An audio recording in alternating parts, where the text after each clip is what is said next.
The topic of today's discussion is the sovereignty conundrum in cyberspace. And of course, the whole concept of sovereignty in this domain has proven very contentious from the beginning. For hundreds of years now, we've had what we thought was a fairly settled concept of state sovereignty, based on the principle first enunciated at the Peace of Augsburg, cuius regio eius religio, the ruler determines the religion of the state, and enshrined in the Treaty of Westphalia as a kind of core of what has grown up as a corpus of law, L-A-W, and lore, L-O-R-E, that determines how sovereignty works. And of course, these concepts have suffered some degree of erosion and change over time. But the arrival of the internet, a phenomenon that in one sense regards national boundaries as in one sense irrelevant, has really challenged these traditional concepts, and particularly so in the case of so-called authoritarian states whose governments have serious reservations about their populations being able to access any information at will. And perceptions have grown up of the internet as a kind of vector for subversion in certain parts of the world. Sovereignty has been one of the core issues in the deliberations that have been taking place under the United aegis of the United Nations and the so-called governmental group of experts. And last June, that group, rather unexpectedly, achieved a kind of interim agreement, at the heart of which was a trade-off between an acceptance that concepts of state sovereignty apply in the cyber domain, something much seen as very important by countries like Russia and China, and the proposition that existing international law applies within the cyber domain, which was very much the brainchild of the United States and allies. And of course, as with all diplomatic agreements, what we ended up with was a minimalist, lowest common denominator agreement, following which the real discussion has only just begun. And so the question really arises, are existing and established concepts of sovereignty still relevant and fit for purpose in the information age, or do we need something different? Do we need a rethink? And our speaker this afternoon, Adya Shukla, is going to address this topic and offer her thoughts. Adya works at the Massachusetts Institute of Technology's Computer Science and Artificial Intelligence laboratory, which makes her a serious card-carrying brainiac, one of the few people I know who combines an understanding of the technical aspects of ICT with an understanding and an awareness of the conceptual and policy issues that we are all trying to wrestle with. So without further ado, I'm going to turn over to Adya, who will speak for somewhere between 20 minutes and half an hour, and then take questions and comments. Adya. Thank you, Nigel. Thank you, everyone. Thank you, Nigel, for your very kind words. I prepared a PowerPoint presentation, but I am going to talk about it now, and I'm going to walk. So please, I'm going to turn my computer towards you. I'm going to talk, So my background is in computer science and a lot of data mining, big data, working in bioinformatics, electronic governance, artificial intelligence. After years of that, I realized that science alone doesn't make any sense if it cannot be applied for the direct good of society. So I decided that instead of being arrogant computer scientist, I would try to understand the argument from the other side. and push the envelope. Instead of whining that there are gaps, let me go out and try to fill up the gap myself. So today what I'm going to do is talking about sovereignty conundrum in cyberspace, and of course irony is not lost on all of you. Today is the day when we are arguing about the real sovereignty issues between England and Scotland. How could I have a better day to talk about that? Now, so you should ask me at this point, why are you calling it a conundrum? I call it a conundrum because whatever literature, whatever arguments I have seen so far in the international relations, sovereignty issue is being discussed in cyberspace from actor-centric perspective, nation-states actor-centric perspective. However, if you talk about cyberspace, you cannot rule out cyber. So I frame it like this, that we need to understand it from two perspectives, actor-centric perspective and component, layer-centric perspective. And I should explain to you what do I mean by that. My hypothesis is, which I would revisit at the end of the talk, very briefly, that the first one is partially achievable when subjected to vigorous international norm discussions. However, the second one, the component layer-centric view, is basically impossible to achieve in practice on technical grounds unless we revamp the physical and logical infrastructure of cyberspace itself. Adya, justify yourself. So, before I move on to component-centric view, I'm going to share what do I mean by actor-centric view, so that we are on the same page. I mean, October 2013, white paper was published by the Scottish government. They proposed cooperation with the police and intelligence agency in the rest of the UK when it comes to UK cyber security.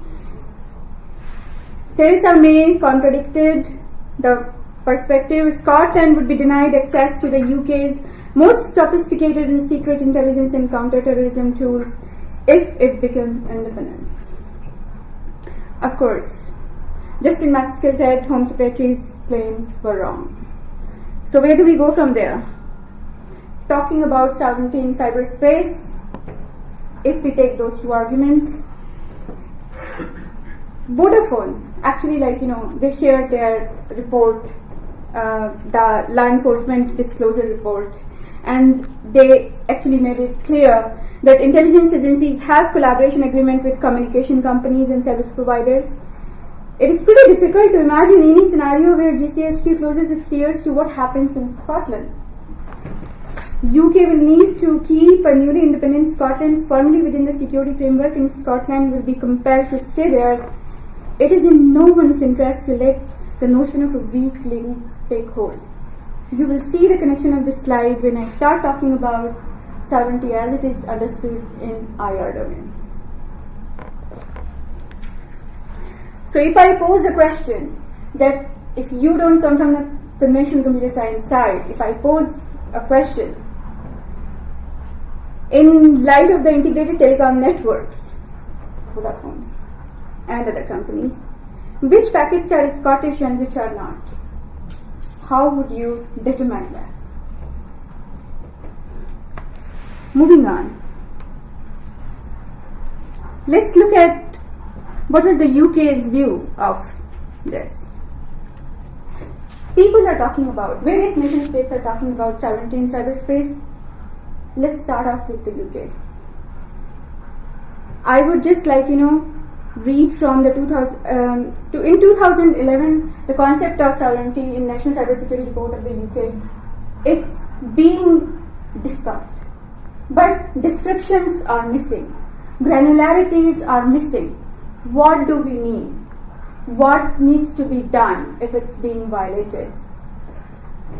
That was 2011.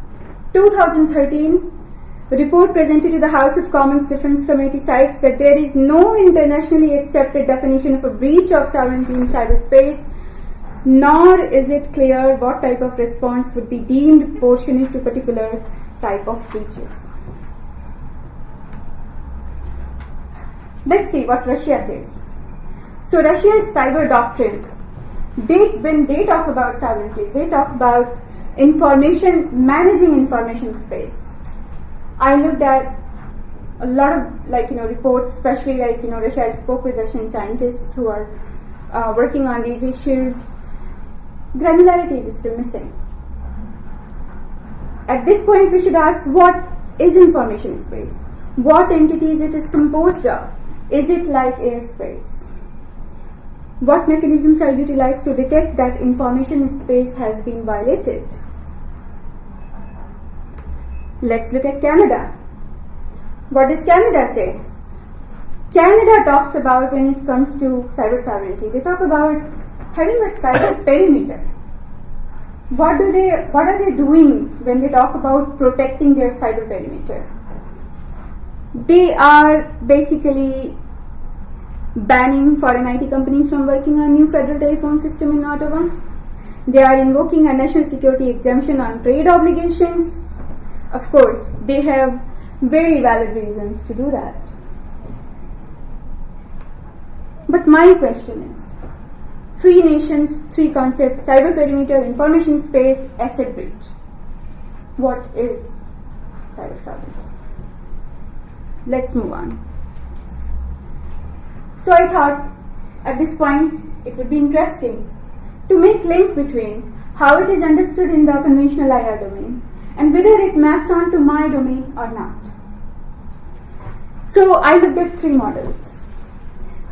So the question I was asking, key ideas of how the concept of sovereignty itself is understood in kinetic space, and if attributes of these models can be mapped onto parameters in cyber.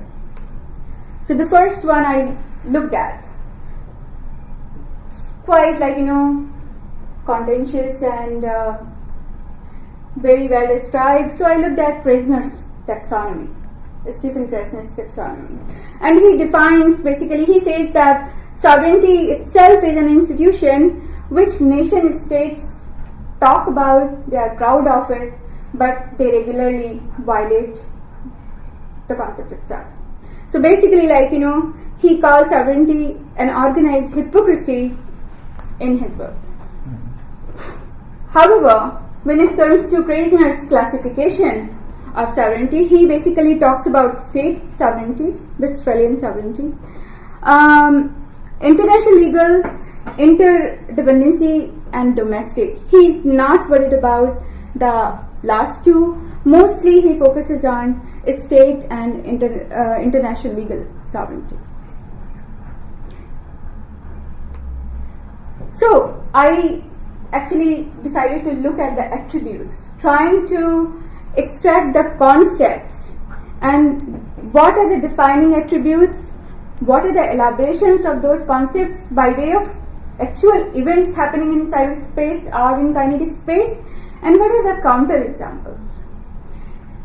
So Westphalian sovereignty, defining attribute is autonomy to define domestic authority structure.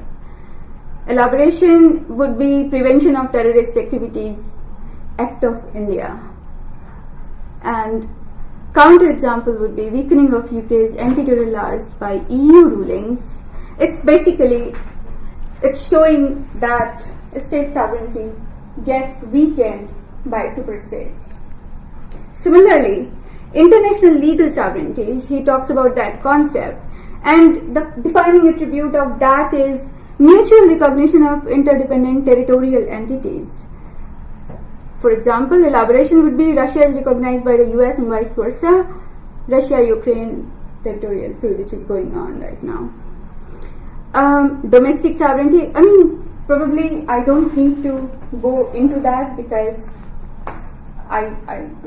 this is your domain. Because I want to come to my domain, that would add value. But I wanted to talk about that Krasner's model of sovereignty is one of the models I have considered. Krasner also talks about the concept of decoupling, that's where he has said that nation states behavior is hypocritic. He says norms can be decoupled from actual behavior, and so for example, he says that claims about human rights, minority rights, religious toleration have always evoked alternative norms in international relations space. Partial nature of sovereignty is another concept he has spoken about. So, very few states combine all four. So, absolute sovereignty is basically a myth as far as Fresner is concerned. Hong Kong has international legal sovereignty but lacks Westphalian sovereignty, for example. Then I looked at another model, which was John Agnew's view, and I thought this one is particularly interesting because he proposes that sovereignty in an era of increased flow of people and capital through very specific network is in fact much more complicated. Neither an absolute territorial powers are not affected by globalization or a globalized world without state sovereignty. He proposes instead a more pluralistic understanding of sovereignty through delineation of four different regimes that more accurately accommodate the variable nature of political authority in an era of increased but uneven flow of capital, information and people. And this model actually appeals to me because that's the nature of cyberspace. There are asymmetries, and I don't like to call cyberspace borderless because I don't believe in that. The cyberspace is not borderless. There are borders which are partially controlled. I actually don't like the term cyber sovereignty because it's a made up term. It should be in electromagnetic spectrum. So, according to John's view, his core idea was migration of authority is a key concept which leads to four different types of sovereign behavior. So he talks about classical regimes, highly centralized power like in China.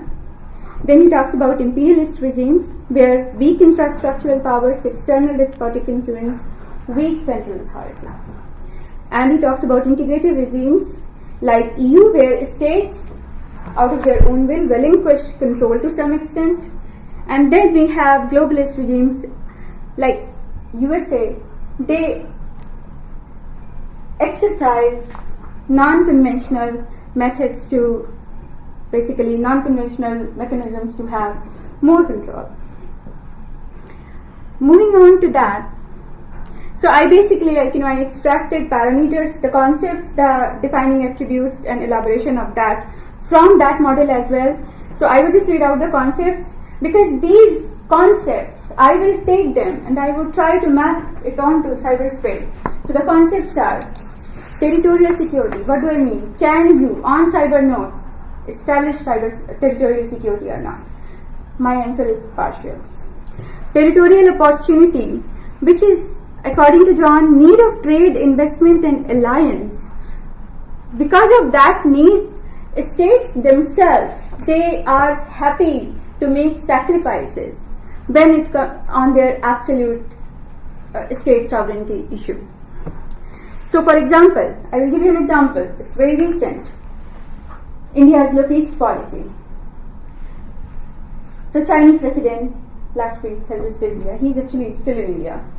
But last week itself, 100 Indian soldiers have been captured, allegedly, by Chinese side.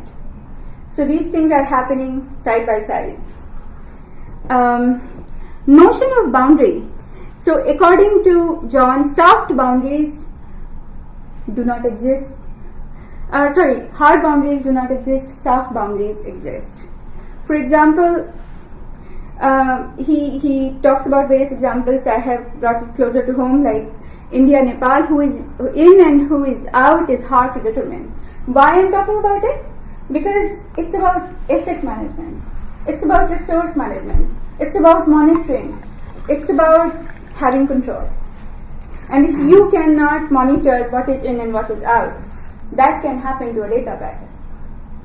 So we have to take these concepts and map it onto EMS spectrum. Another beautiful concept, I really liked it, John mentions lack of co-equality. States open to external influences despite international legal sovereignty on their part. And elaboration of that would be sub-Saharan states. Decolonization happens, but the imperial masters still retain a lot of power. Then developing states, basically, they relinquish, or they invite more powerful nation states to intervene. And then John basically talks about other examples. But so I would just then come to the third model which I consider. That was Talion Manual. In section 1, they talk about cyber sovereignty. So in that manual, they identify the international law applicable to cyber warfare and sets out 95 black letter rules governing such conflict. It addresses topics including sovereignty. And if you look at Talion Manual, then defining attribute as per section 1 is that sovereignty is bounded to assets within a territory. Independence, states, it gives nation states independence. In cyberspace, cyber states can exercise independent control over functions of its assets. Jurisdiction is subjected to international law and treaties. Concept of control of assets is bound to territory. Control is removed from how assets are being used, actually. Violation of sovereignty coupled with damage. So this is very interesting when it comes to this manual. There has to be evidence of physical damage. Otherwise, you haven't violated another state's sovereignty. Sometimes, suppose a data breach happens, for example. Like in 2003, in Texas, a lot of personal data of pensioners was stolen. For 6 years, it was not misused. 6 years after, suddenly it was basically misappropriated. So how are you going to, especially in cyberspace, it is very difficult to establish whether physical damage has been done or not. How are you going to establish the timeline? How are you going to put a value? How are you going to measure? And that's why I actually I looked at the IR models, some of it, there are many, I have started that, but somehow I just don't get convinced by it. IR concepts somehow do not map onto the cyber domain parameters. And in the next section, I am coming to what do I mean by that? How am I doing on time, Nigel? You've been going for 20 minutes. Okay, so 10? 10 more. Yeah. Okay, fine. Migration of authority, for example, permits another state to control assets of a state. Limitations on sovereignty, assets protected by international law may not be controlled by the state. For example, rights of innocent passage. Violation exceptions. Limiting internet access within own territorial boundaries is allowed in that model. State-centric sovereignty does not offer guidance on relationship. This manual does not offer guidance on relationship between non-state actors and sovereignty violation by them. So it's a very well considered, it's a beautiful document, and you can see the depth people have tried to achieve. It's a very good beginning. Now I come to components and review. So idea is to take layers of cyberspace and see if these can be subjected to territorial control or not. In other words, if attributes from kinetic space will map onto parameter governing electromagnetic spectrum or not. So what do I mean by that? I call it component driven sovereignty in electromagnetic spectrum. What do I do by that? So cyberspace can be understood in terms of layers. So you have physical infrastructure, then you have logical layer, then you have information layer, content layer, and then you have governance / people, social layer. We cannot talk about sovereignty from actor perspective and always in terms of attack and defense.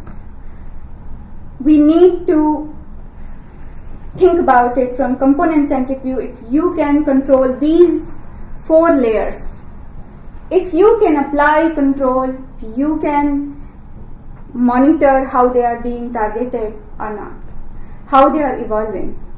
So, according to this model, we need to be talking about data sovereignty. People are already discussing that, but that discussion is very mishmash right now. At the level of networking protocols, I will give you an example very quickly. What do I mean by that? When information is being encoded, how information is being encoded controls to what extent you would be able to use it. That, in a way, basically either jeopardizes or enhances your access. Standards. And here I see the relationship between the layers of the cyberspace and how 4 different aspects of data, networking, encoding, and standards, when various permutation and combinations happen, you get a new way to understand component centricity. So, concept mapping, just very quickly, just taking a few of them. In kinetic you have boundaries, in cyber you have firewalls. Which layer? Logical layer. You have control posts in kinetic. You have communication hubs in cyber. Which layer? It applies to physical layer and logical layer both. In kinetic you have treaties and international norms. In cyber you have communication protocols. That applies to the link layer. Then you have in kinetic space authority figures. In cyber you have internet governance nodes. That applies to physical and logical layers both. When I say physical, I mean physical infrastructure, the undersea cables, the wiring, the actual physical infrastructure of the internet. Limitations on sovereignty, for example. In cyber we have authorization mechanism, information assurance and authorization mechanism. You can access this content, you cannot access this content, and that can be done in automated manner by machines. Then you have international jurisdiction. In cyber, mostly it's a lot of domestic laws which are not interoperable, and that's a huge problem. So we have a very beautiful piece of international jurisdiction, the Council of Europe on Cybercrime. That is a good one. That is a thorough one. But apart from that, there's a lot of discussion going on how to interoperate various domestic laws to control cybercrime or cyber threats, cyber terrorism, and espionage. So this, I have to be fast. So I decided to focus on standards, because standards affect everything. Physical network, logical content, all. So for example, when you should ask me, what do you mean by standards and why they are so important? So for example, DARPA, they gave TCP/IP, which is protocol, communication protocol, which is necessary for electronic devices to communicate and exchange data. That's the standard. Then you have USB, Universal Serial Bus Standards. Those standards are basically the gold standard for interfacing computer peripherals with main systems. Then, and how does it basically matter? Once you have standards, you can regulate behavior, and that happens in kinetic space as well. So that's why standards are very important. Case study. I thought when I talk about standards, China is the best place to talk about when it comes to standards. China has been treating standards actually in technical space by way of winning territories. So a leading researcher at Tingsha University, he said, globalization is all about the move from national markets to global market. Where there is a single global market, the first mover wins. standards can create a relatively protected environment to allow indigenous firms and technology to develop.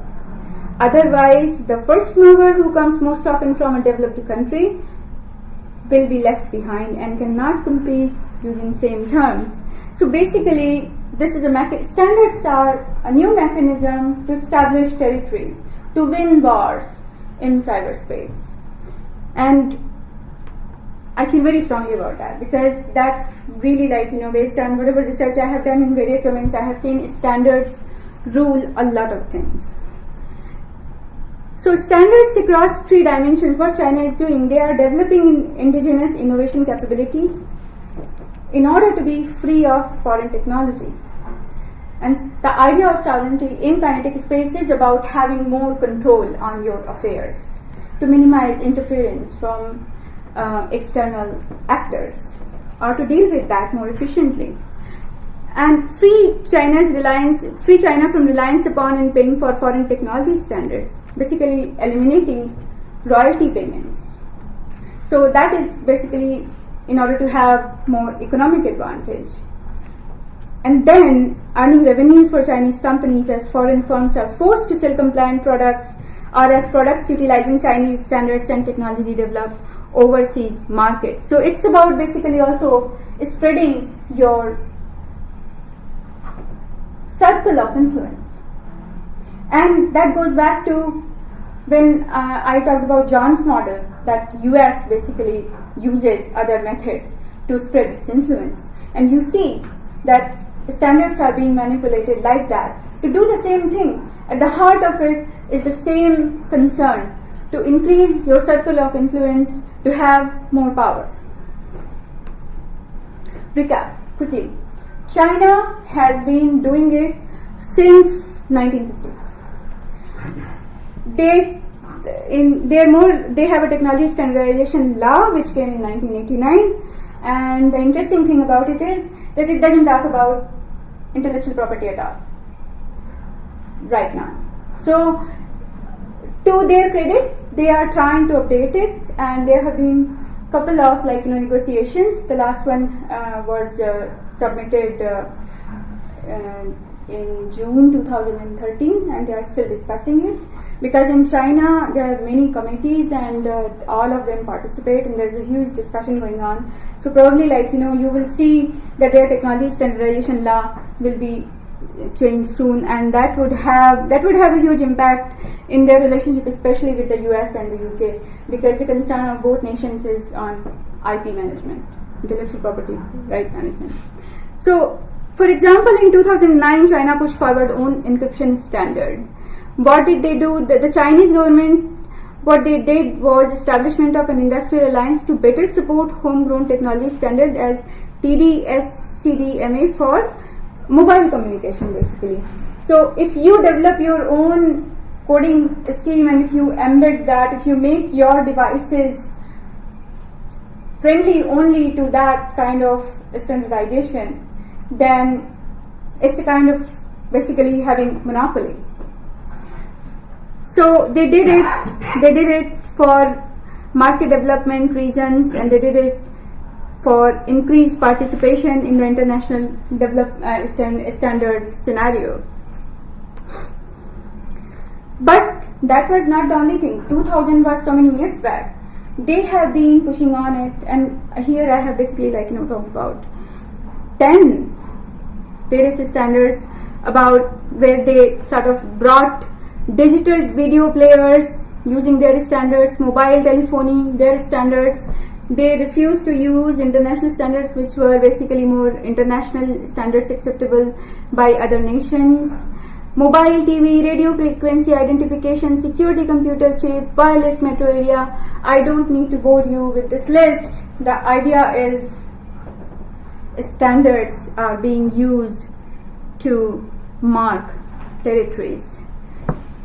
I talk about a particular article in China's standardization law, which basically assigns the government control over development of standards. So there is, in America, in the US, in the UK, standard making bodies are more open source, but in China there is a huge state control.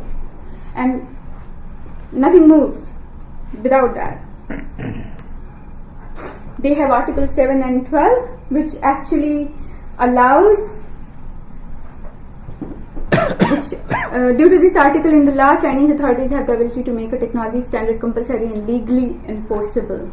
What I am trying to say here is that they are not only developing technical standards, they are side by side revamping their legal framework. And that's what other nation states need to do. Because I have seen the tendency in the US and the UK government, when they start getting worried about we should be making cyberspace more secure, amount of money is allocated to couple of top Oxford universities or MIT Harvard. Then research is done. We sit there doing beautiful research or ugly research. That just sits there because that research cannot be deployed on the ground because it would be violation of law. So technical developments, when you talk about sovereignty, ensuring having greater power in that space, technical developments have to go hand in hand with revamping of legal framework. So we need to talk about that in the same breath. Otherwise, it is worrying. So I have talked about this technical standards being used by China.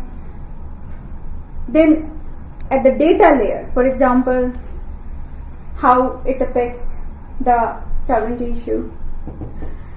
Apple's storage of user data in China represents a departure from the policies of some technology companies, notably Google, which has long refused to build data centers in China due to censorship and privacy concerns. All data, so they said, Apple said, all data stored with our providers is encrypted. China Telecom does not have access to the content. The encryption key for Apple data on China Telecom servers would be stored offshore, not made available to China Telecom. Apple has claimed to have devised encryption systems for services such as iMessage that even Apple itself cannot unlock. Do you believe that? Would you believe that? If Apple would be able to withhold user data in the event of a government request? It's a good question. Everyone has that answer. They won't be able to fulfill that promise. So, my message would be, if you want to think about sovereignty in cyberspace, please focus on standards. What standards? When hardware devices are being fabricated, there are certain industry standards using which they are designed. People from academia, people from the government need to be part of those committees. There has to be some keeping a tab on that. Communication protocol standards. Node description standards for identifying asset identity. When I say assets, cyber assets. Trusted identity verification standards. These also need to be controlled. Content markup standards. All of you started using HTML, then people use XML. If you have to write a web page, you have to use that language. You don't have flexibility. In a way, it controls these kind of steps, control your freedom to take decisions, freedom to function. Information assurance standards. When information is exchanged between information systems, identities are established. I will give you personal information about myself only if I trust you. The same happens across machines. Quantum encryption standards. Encryption of data is basically at the heart of protecting our assets. And now we are moving towards quantum encryption, which actually is very hard to break. But There are even issues with that. You can have the best encryption in the world, but even best standards are designed keeping in mind certain constraints about the environment in which those standards would be deployed. If you change the environment, you are changing the constraints in which those, and that would affect the efficacy of that technique. So it needs to be understood how encryption standards are being developed. Data sharing standards across government bodies.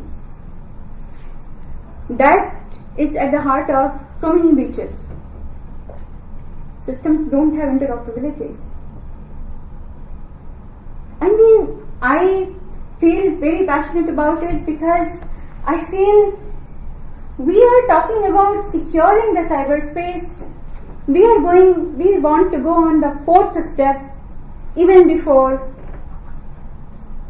standing on the first step. We don't have interoperability. We can go in isolation, develop many standards, take measures, have laws, have policies. They will not talk to each other. So in the same way, when internet was designed, it was not designed keeping in mind the security layer. So here we are making the same mistake. Indian Prime Minister talks about having 100 smart cities. I feel angry. I feel angry because when you have higher network surface, you are increasing the possibility of, you are also increasing the attack surface. So just digitization alone is not enough. We need to think about how we are connecting our system. We need to think about when we are talking about cyber security or sovereignty in cyberspace, what are we trying to protect? How do those nodes in cyberspace behave? Those cyber assets, those communication layers, those physical cyber infrastructure layers. How do machines exchange data? This list. Otherwise, we can have a bunch of laws, but we will keep on having mishaps. Mishaps are good. They help us to refine our approach. So I'm not unhappy with that. But making personal contribution coming from a different domain, that's the contribution I want to make. I want to inform and engage with policymakers to say to them, sorry, you cannot divorce cyber from cyberspace. You need to talk about the capability of those nodes, what those nodes are able to do, how they can be controlled, how they can be monitored, how they can be violated, who will be violating those, how are you going to basically detect that those nodes have been violated.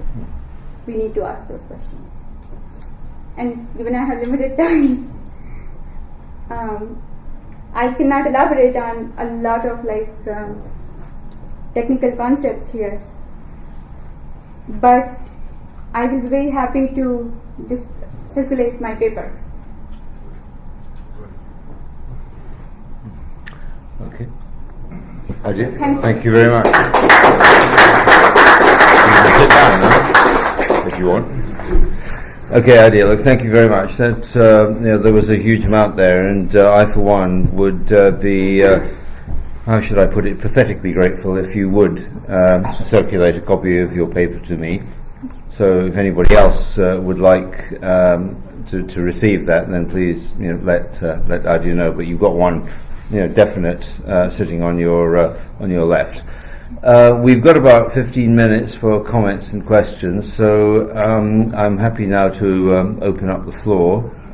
Gentleman at the back there, start with, please. Thank you. Could you tell us who you are when yes, you... Vinod Kumar, member of the Institute. Thanks. Adya, you mentioned that the countries need to talk to each other and establish standards. But isn't there a basic contradiction? On the one hand, countries such as United States and Britain, through the NSA want to capture information from other systems to find out what's going on without them even knowing. Whilst at the same time they want to protect their own cyberspace and the system connected with that. But if there is that dialogue, then of course that compromises your ability, because you are the dominant player in cyberspace. So it compromises your ability if you reveal your hand and you're in conversation with other systems. Or have I got it wrong? Please. I mean, we cannot run away from the realities, and one of the reality of cyberspace is that there is always first mover's advantage. We have to live with that. So either we can take isolated corners type positions that you have done this to me, you have done that to me, or we can actually try to have a middle path. We know, they know, everyone is hacking everyone else. There are asymmetries in information space. Fine, there is disadvantage on those who are not first movers. But then not having a dialogue is not going to help anyone. I am in favor of, if I were a weak nation without advantage, I would actually like to have the dialogue with the person who is stealing my information, so that I can gradually develop my capacity at the back of that dialogue and become independent. Indigenous capacity development. Yes, but the strongest would have that incentive, the weakest would. That's the problem, isn't it? But that's the reality. I mean, that's the first mover. I mean, what other options are there?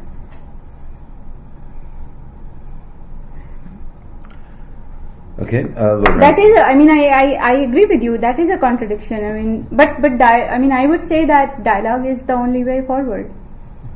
Lord Ransell. David Randall, a member of the Institute. One of the things that concerned me in the introductory note you were sent out for your talk was that cyberspace had been made the domain of the American Air Force. And that worried me, because I think we're all understanding that certainly warfare is now fought in 4 domains. You've got land, sea, air, and cyber. But the point about cyber is that it's not merely a defense area. And therefore, to find that the responsibility for the developments, and the more your talk developed, I was worrying about this, that if it's only in the Air Force domain, come on, this is not likely to solve this issue of sovereignty, nor is it likely to develop the standards about which you spoke. So have things changed since 2008 or when the Air Force was put in charge? Actually, the way things are changing is that they are talking to us, academics, people from academia, and our seniors like Professor David Clark at MIT. He has given this layered structure of cyberspace, and he said his theory is that you cannot just try to define the issues in cyberspace from that military perspective. Yeah, exactly. And that basically, that thought has gained grounds, because even from the .mil domain side, people actually, they know that this is the reality.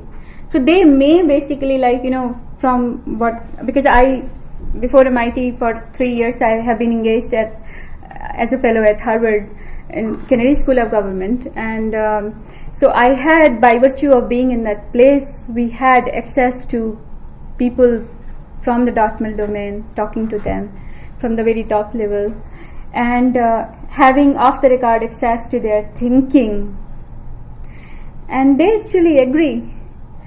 So that this whole military vocabulary is not, that offense is the best defense, is not going to solve problems. So they may be public platform arguments like that coming from that side, but in private, from what my understanding is, they understand that yes, problems in cyberspace cannot be solved from just that perspective. Yeah. Ramesh Balakrishnan, I'm a graduate student at King's College. I want you to kind of talk a little bit about, in the context of the component-based, layer-based approach, the transition that we're talking about with regard to ICON. And there was a lot of discussion about it at the last ISA conference in March. There were people from MIT, Roger Hurwitz, a whole bunch of other people. Yeah, I work with Roger actually. Oh, Okay. Yeah. So I just wanted you to kind of talk about, there seems to be a US Department of Commerce view on it in terms of keeping the internet open and so on. And then there seems to be the military perspective, which is the Cyberspace federalism paper by Chris Demchek and Peter Dombrowski, which is kind of being talked about a lot. So how does the how do you see it within your context in terms of as a researcher, in terms of where ICON is going, or what are the obstacles? Because the recent NetMundial forum in Brazil, I don't think there's nothing much that came out of it. So I just wanted to hear your views on that. I mean, I work on a Department of Defense funded project, and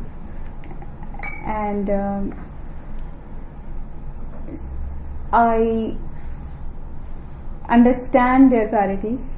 I understand the reasons behind those priorities. Some of those reasons are valid. Some of those I haven't yet formed my mind about whether those reasons are valid or not.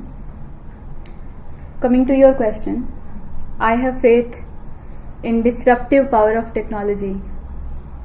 You know what I mean. Standards are rolled out by open source communities or by inventors. Gradually they phase out old technologies. Then influencers, whether they are coming from private sector or public sector, entities like Department of Commerce or other actors, they have to become part of that conversation. They have to embrace those technologies, and then they try to control those technologies. It's a different matter. But that's the beauty of technology. No matter how powerful state actor you are, you won't be able to control the flow of technology because it's a crowdsourcing thing. And that's my view is. As far as America, this whole talk about relinquishing the control over the internet domain names, I don't think that is going to happen in reality. I mean, I personally feel that that's a more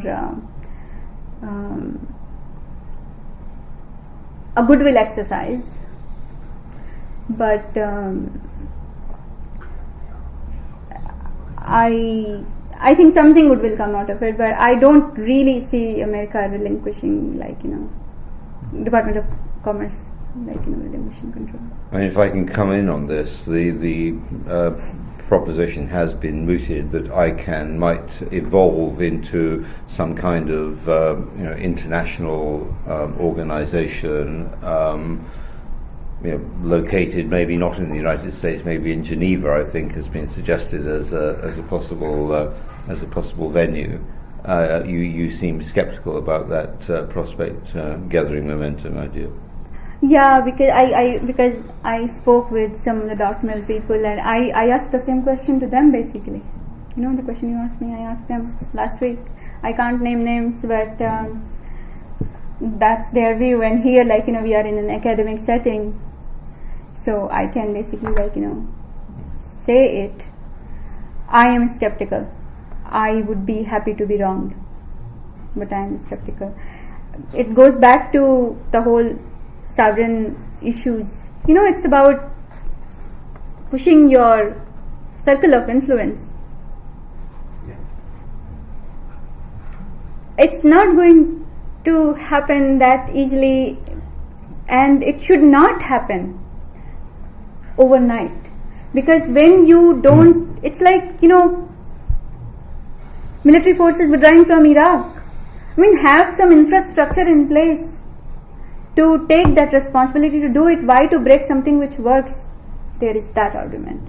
Have some infrastructure in place which is equally efficient, and then basically withdraw in phases. That would be better.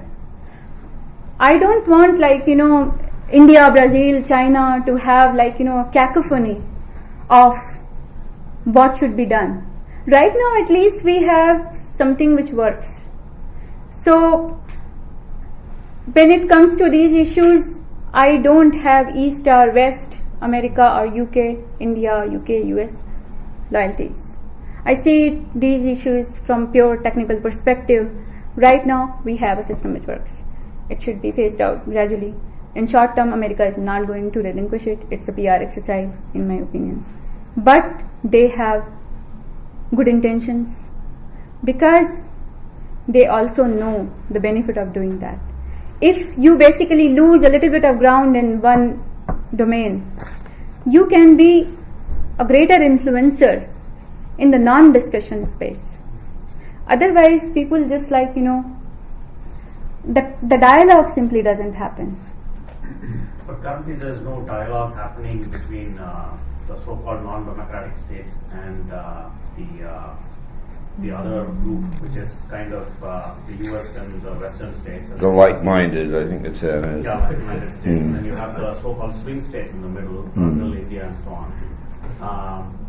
I don't see much dialogue. I mean, there's some dialogue happening between the swing states and the like-minded states, but the China and the Russias have essentially been kind of Saudi Arabia. They've been kind of kept out of the discussion. I mean, from what I have seen in last 4 or 5 years, I have seen that a lot of dialogues actually happen behind the scene.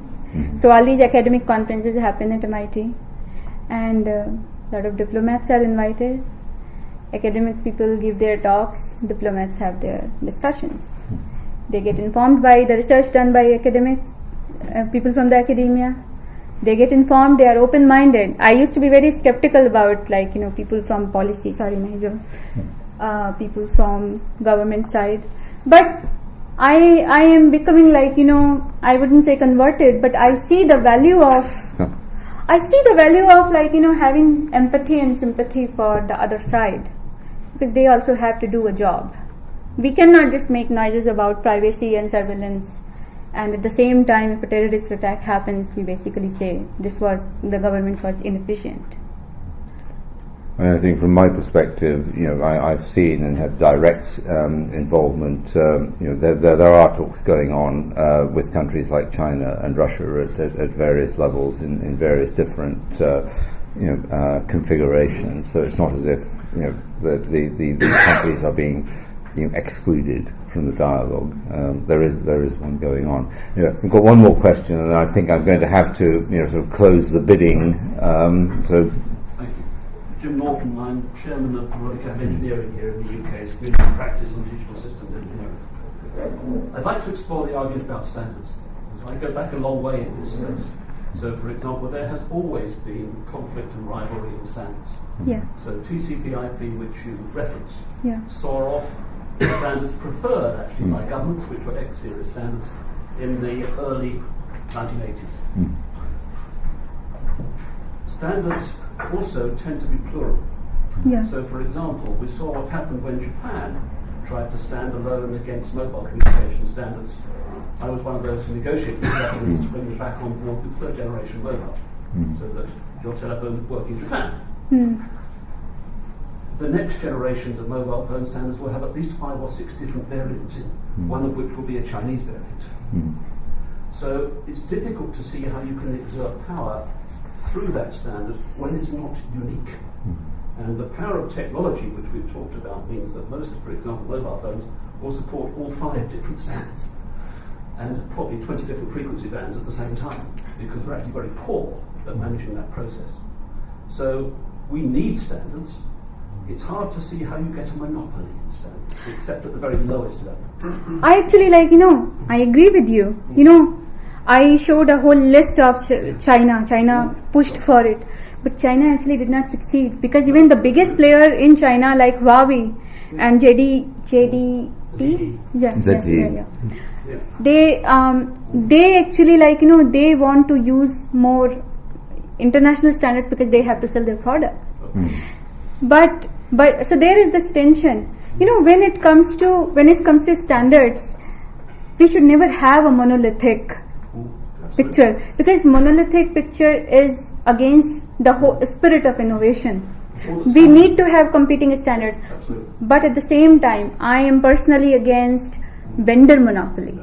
we're actually moving from corporate rivalry here to national rivalry. So I was involved in the very first standardization of local area networks, IEEE 802. Yeah. And at that stage, 802 was actually set up to block DEC intern Xerox, who'd come up with their own standard.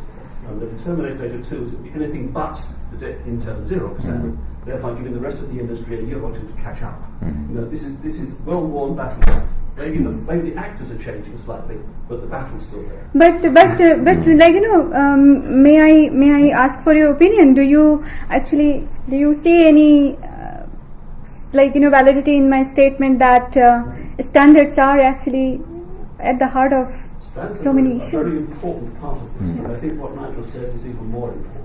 Yeah. And that is the development of understandings, whether they're published or not, Yeah. between state actors about what is acceptable, what's not acceptable, what will get sent from that sent home on the next plane. Okay, Thank look, we could clearly carry this on for a long time, but I'm afraid I'm going to have to draw a close to this. But Adia, thank you very much. You've given us a lot to think about, and I've certainly you've opened up one or two new fronts in my thinking, which was very helpful. So if nobody else got any benefit from this exercise, I certainly have. But thank you very much for coming down here.